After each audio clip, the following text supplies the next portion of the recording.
بسم اللہ الرحمن الرحیم۔ پرنو نائک ہے اور میں مرچنٹ نیوی میں کام کرتا ہوں۔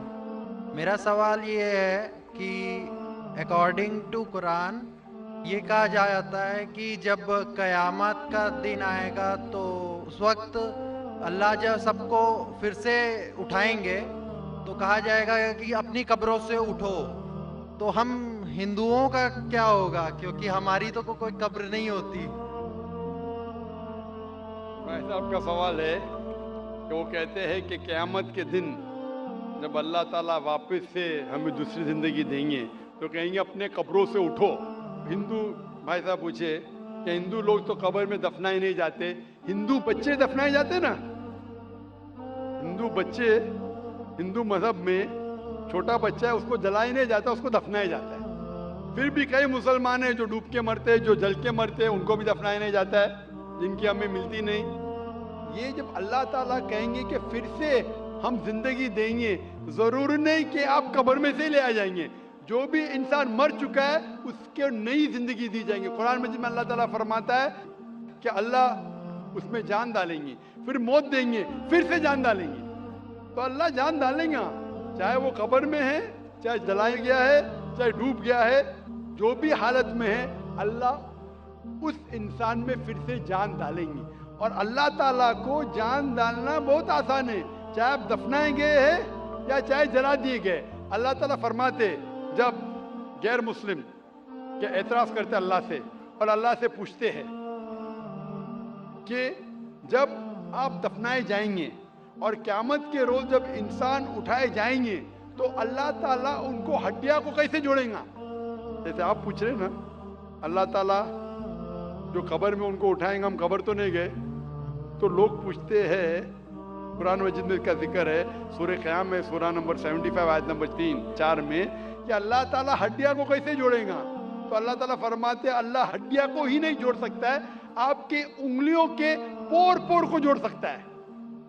انگلیوں کے پور پور، آپ سوچتے ہیں کہ اللہ تعالیٰ کیوں کہتا ہے کیا انگلیوں کے پور پور کو جوڑ سکتا ہے؟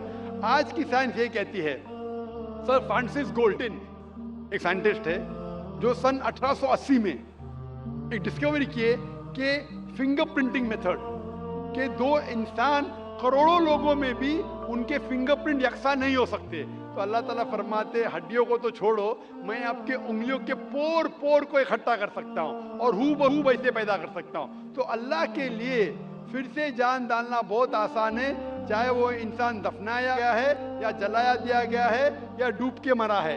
اللہ کو پھر سے جان ڈالنے میں، چاہے وہ مسلمان مرا یا ہندو مرا یا عیسائی مرا، اللہ کو جان ڈالنے میں بہت آسان ہے، کن فیکن، اور پھر سے ہمیں نئی زندگی دی جائیں گی اور پھر حساب کتاب کیا جائے گا۔ اور حساب کتاب میں اگر آپ اللہ کے احکامات پہ عمل کیے تو انشاءاللہ آپ جنت میں جائیں گے، اس دنیا کے امتحان میں سفلتا پائیں گے۔ لیکن اگر ان کے احکامات پہ آپ نے نہیں چلے، ان کے مطابق نئی زندگی بسر کرے تو آپ اس زندگی میں سفلتا نہیں پائیں گے۔ نام آشیش ہے، میں نیرول سے آیا ہوں، میں بی پی او ایگزیکٹو ہوں۔ میرا آپ سے ایک سوال ہے، اسلام میں ہر گناہ معاف ہے لیکن شرک کی معافی کیوں نہیں ہے؟ اگر انسان قتل کرتا ہے اسے معافی ہے، زنا کرتا ہے اسے معافی ہے، لیکن شرک کی معافی کیوں نہیں ہے؟ میں صاحب کا سوال ہے کہ اسلام میں سارے گناہ کی معافی ہے، شرک کی نہیں۔ قتل کرتا ہے معافی ہے، زنا کرتا ہے معافی ہے، شرک کی معافی کیوں نہیں؟ آپ قرآن مجید کے بارے میں ذکر کر رہے جو سورہ نساء میں ہے، سورہ نمبر 4 آیت نمبر 48 اور آیت نمبر 116۔ ان دو آیتوں میں سورہ نساء سورہ نمبر 4 میں لکھا ہے کہ اگر اللہ چاہے تو کوئی بھی گناہ کو معاف کر سکتا ہے لیکن شرک کو کبھی نہیں معاف کرے گا، کیونکہ جو شرک کیا ہے وہ بہت بھٹک چکا ہے۔ تو اس میں یہ نہیں لکھا ہے کہ اب زنا کریں گے تو معاف کرے گا ہی، کر سکتا ہے اگر آپ توبہ کریں گے تو۔ اگر آپ توبہ کرتے کہ میں نے زنا کیا ہوں، میں نے قتل کیا ہوں، مجھے معاف کر دے اور انشاءاللہ میں آئندہ نہیں کروں گا، تو اللہ معاف کرے گا۔ اسی طریقے سے شرک بھی، اگر آپ شرک کرتے ہیں اور اللہ سے معافی مانگتے ہیں کہ میں اگلی بار شرک نہیں کروں گا، تو اللہ شرک کو بھی معاف کر سکتا ہے، لیکن شرک کی حالت میں مریں گے تو معافی نہیں ہے۔ آپ مشرک جیسا مریں گے، شرک کرتے ہوئے مریں گے تو معافی نہیں۔ اگر آپ نے شرک کیا لیکن آج آپ دیکھ رہے ہیں کل بھی پرسوں بھی کتنے غیر مسلم بت پرستی کرتے تھے, شرک کرتے تھے, مورتی پوجا کرتے تھے, ابھی مسلم بن گئے. اللہ تعالیٰ بے شک معاف کرے گا. اور جس دن آپ اسلام قبول کیے آپ کے پچھلے گناہ سارے معاف, آپ کا سلیٹ کلین. میں ماشاءاللہ ابھی 46 سال کا ہوں, اچھے کام کرتا ہوں, انسان ہوں, غلطیاں بھی کرتا ہوں. آپ اگر اسلام قبول کرے آپ کا سلیٹ کلین. میرے تو سلیٹ میں تو کافی چیز اوپر نیچے ہے. اگر آپ اسلام قبول کرے تو اللہ کے رسول فرماتے آپ کے سارے گناہ معاف, سلیٹ از کلین. تو آپ ایک صاف ستھرے مسلمان بنتے, اس کے بعد حساب کتاب شروع ہوگا. تو اگر آپ مورتی پوجا کرتے تھے نہیں کریں گے تو کیوں معافی نہیں؟ سب سے بڑا گناہ ہے. کیونکہ اگر آپ زنا کرتے غلط ہے, آپ ریپ کرتے غلط ہے, لیکن آپ اس انسان کو چوٹ پہنچا رہے. آپ اگر قتل کرتے غلط کرتے, لیکن اگر مورتی پوجا کرتے تو اس خالق کے نافرمان ہیں, اس خالق کو گالی دینے سے فرق نہیں پڑتا ہے. لیکن اگر آپ اس خالق کو گالی دیں گے تو اس کے احکامات پہ کیسے عمل کریں گے؟ آپ اس کے بتائے راستے پہ بھی نہیں چلیں گے, آپ کا نقصان ہوگا. تو آپ کے نقصان کو روکنے کے لیے خدا کہتا ہے کہ مورتی پوجا مت کرو.